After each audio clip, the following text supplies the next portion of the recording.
all to Coleman Report Live, April 7th edition. We have Mary Peters, Leslie Tripp, and Lance Sexton. Leslie, why don't you get us started and tell us about LT Consulting? Hello, everybody. I'm Leslie Tripp and our company, L Tripp Consulting. We're based in Maryland. We specialize in loan compliance and specifically SBA program compliance and SBA independent loan reviews. Do you want to start an SBA lending program? We can help. We can help you set up your new SBA department. We can review all of your SBA loans prior to disbursement for compliance to the SOP, as well as train your staff in SBA compliance. For loan review work, we can set this up in one of three ways. The first way we can do it is a pre-closing review, which is designed to ensure that your loan complies with the SBA SOP prior to closing. Or we can do a post-closing review, which reviews the loan file after the documentation has been recorded and the final reports received.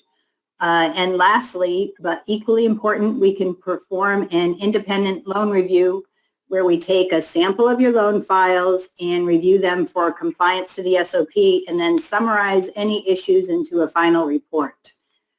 This strategy helps to identify deficiencies and recommend solutions that should minimize future errors.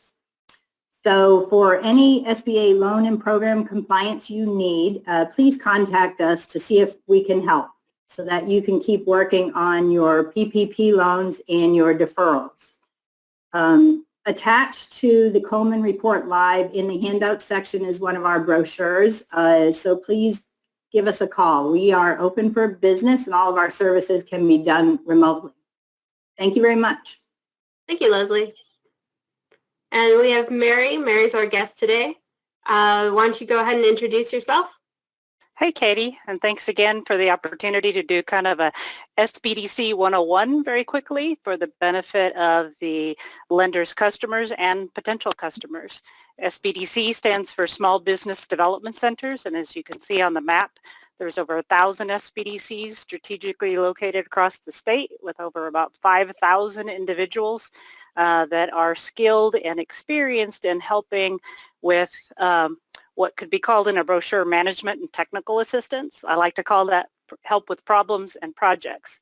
And right now, as a result of COVID, we've got a lot of clients, a lot of small businesses and entrepreneurs looking to us to help with everything from the finance to the HR to the social media, everything under the sun that you could imagine that will help them regain their market traction. So the important thing about SBDCs to remember is that we are partially funded as an SBA partner to provide service to small business owners at no cost. We get, we leverage that funding with our state governments. In my case, I represent the UTSA Small Business Development Center, the Southwest Texas border region. So the reason that might make sense if you think of it in terms of being university-based is that a university's mission is usually trifold, and that's teaching, research, and community service. So we are the community service arm assisting small business owners. So we help with all of those things, but what's most relevant is that right now we're helping business owners prepare the documentation they need to make application to the IDL, to the PPP, to any other local grant or loan programs that we may become aware of, as well as navigating all the new federal, state, and local regulations. So if we can move to that last slide, what I have compiled, I don't know if Joseph added that one, but it is critical to be able to locate your local SBDC. Again, they're going to be learning along with the lending community how to do these loans, how to apply, how to be compliant with the regulations so that there is loan forgiveness where eligible. And what other programs are available locally. So finding your local SBDC is critical. And we are, again, learning alongside the lenders so that we can be a key resource to small businesses and help them survive this period, maybe come out healthier on the other end. That's our hope. Thank you. And you had a phone number for lenders? Well, we, of course, are working very closely with our local district office. of the Small Business Administration, who's doing their best to provide guidance not only on the EIDL but also on the PPP. So that 833 number is a local we just received from our local SBA district office with the qualification that this number is for use by lenders only, not borrowers.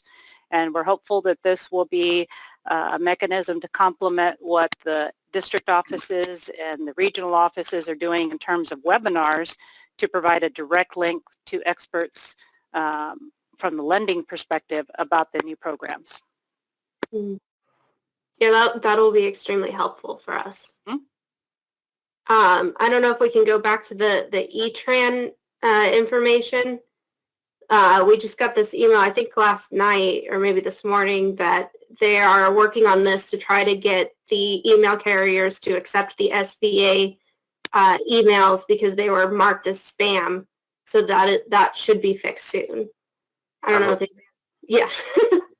The report from the trenches on E-Tran it's been really interesting, putting loans into E-Tran. I know many of you have probably experienced, I have one I started on first thing this morning that I got kicked out of E-Tran 14 times. The 15th try was magic. And hang on one second, folks.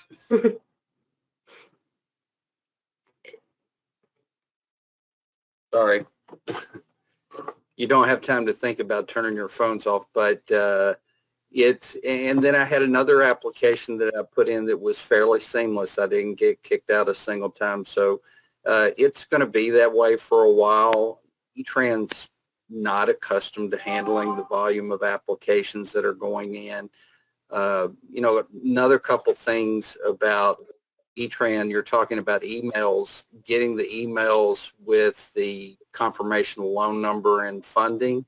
You may want to save when you get through E-Tran. It'll give you a sheet that shows loan number, funding, and that information. You may want to save that to your electronic folder. So far, I've not gotten an email on any of the ones that I've gotten approved. I'm looking forward to doing that. Many of you probably have questions about authorizations, which so do I. Right now, I don't think an authorization is required. E-Tran will create an authorization, but as many of you have probably noticed, it is filled with problems. It has references to 4506Ts and transcripts. It has references to collateral and personal guarantees. It still adds on the lender ongoing servicing fee. So that authorization that you can click on and print out is not a good authorization. But it is working, and have successfully gotten a number of applications in. So it is working. You just have to be very patient. And you had a problem with the auto-populating too, right? Yeah, another thing that you might notice when you're putting one in E-Tran, if you've got a borrower that has existing SBA loans, it's going to try to auto-populate guarantor information. So you may have to go back in when you validate. You may have to go backtrack and take some of the auto-populated information out. E-Tran highlights blue fields when you're putting a PPP loan into E-Tran. The blue fields are all that you have to complete. Although you will note when you go to validation, it's probably going to ask you to go back and answer some questions that were not highlighted in blue. Don't worry about it. Just go back and answer them and get that loan number and funding. Mm-hmm. Well, we have here the information about the note, and I think Lance could probably say more about this than I can. So you can use, it's just like the Express Loan Program. You can use your own lender's note as long as you include the SBA language that you see in the bottom. Again, it's very much like the Express note. You have the option of using SBA's note or your own internal note. I think most banks will use their own notes with the SBA language attached to it. Mm-hmm. So Lance, I'm curious, can you tell us anything about the types of businesses or industries that you have funded? All types, dental offices. I've got my first on here in a few minutes. veterinary, everything you can imagine. When our institution opened up our queue for SBA loans, it populated very quickly and in great numbers. And I'm sure that's true for most institutions. But every kind of business under the sun is applying for PPP loans. And what about your perspective? Because we're experiencing clients that are approaching their lender that says either we aren't ready yet or we are only lending to our own customers first. Well, most banks are, in fact, lending to their customers first. I think, although it's 100% guaranteed loan, banks are deploying capital to fund the PPP loans. And you may have seen Wells Fargo had an issue and they said, well, we're only going to do X number of dollars. I think it was $10 billion, which is a pretty substantial number. But they had a Fed agreement that wouldn't allow them to go beyond that. I think the Fed's actually working on relieving them of that issue. But most banks most institutions that I'm aware of are taking applications from existing customers first. And then if there's availability above and beyond that, that's what I've told every small business borrower. I get calls not only from my own borrowers, but other banks. And I'm like, go to your bank where you have an account, you have a loan. That's the best place to get your PPP loan. I'm not aware of any of the fintechs that have jumped on and non-SBA lenders. Those are supposed to happen. I haven't seen that yet, although it probably exists. Like everyone on this call, I'm so dug into taking care of what I'm working on that I don't really have time. Up until a few days ago, I could keep up with what was going on with everybody else. Now I'm having a challenge just keeping a handle on what I've got going on. Well, thank you. That insight is helpful to us as we work with small business clients. Mm-hmm. Yeah, I was hearing that in the news too.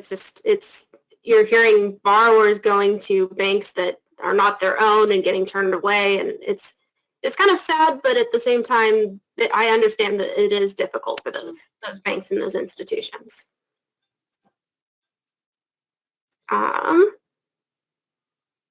So yes, there we go. The SBA had released a white paper. I'm trying to remember when this got released. I believe it was last week. And they actually released two of them. One was for the economic stimulus loans and one was for emergency loans.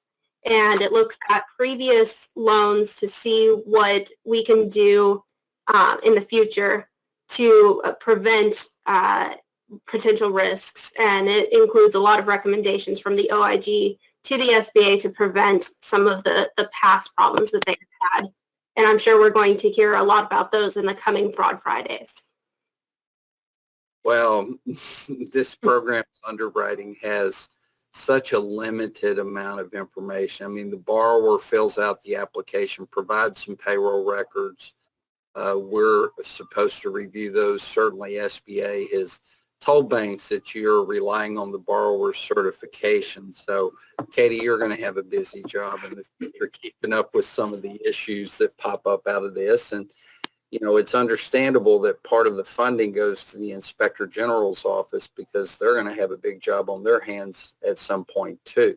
Now, that's another reason most banks are relying on taking care of their customers first. We all have regulations related to knowing our customers. And, if we already have an existing relationship with a customer, that helps us get past that quite a bit more efficiently. Right. And we have, I guess we're toward the end here. We've got our training that was launched or will be launched April 15th. And I think Mary plans on going to that one. We're actually purchasing that one for our entire team because, again, we pride ourselves on learning right alongside with the lenders. Yep. And here's the rest of our webinars. We have one on the 8th, and of course the one on the 15th that I was just talking about, and one on the 22nd. And they'll be really helpful to the industry. Yeah, the one that's tomorrow is a great webinar on servicing challenging SBA loans. We'll talk about deferments. We'll also talk about how the deferments play into the CARES Act and the 6 payments that every existing SBA borrower is receiving. So it's going to be a great webinar. If you've not signed up, I encourage you to do so. And guys, I'd like to bring a higher level of energy to this today, but like many of you, long hours, I have numbers bouncing around in my head right now. So, and as soon as we get off of this, got a substantial number I'm going to try to get done today. Right. And I'd like to invite those who are watching to take a look at the PDF that's posted, because it does include a reference to the URL for finding the local SBDC, a reference to the URL for information for the small business public, as well as information about who to contact or what contact information to use for SBA's EIDL and that new triple P contact. Yeah, there's a lot of information, and we're getting a lot of questions. I think we're a bit backlogged. We have a lot of questions on the books right now, and we will try to get to as many of those as possible. If you have questions, please submit them to Bob, Lance, or Joseph. And with that, I think that's everything. Well, and right. one thing, Katie, I'd like to say in closing, many of you participant lenders email me. I get a substantial number of questions on a daily basis. Please accept my apology in advance for not responding to those the normal way that I do. It's going to probably be a few days. So, send the questions, make sure and copy Bob and Joseph, particularly Joseph on those. We'll get to him as soon as possible, but like all of you, really busy with loan applications, okay? Mm-hmm. What we'll be looking for in the future, too, is guidance on the intersection between the disaster loans and the guaranteed loans. Well, I hope everybody has a good day, and we'll see you all tomorrow. All right. Thank you.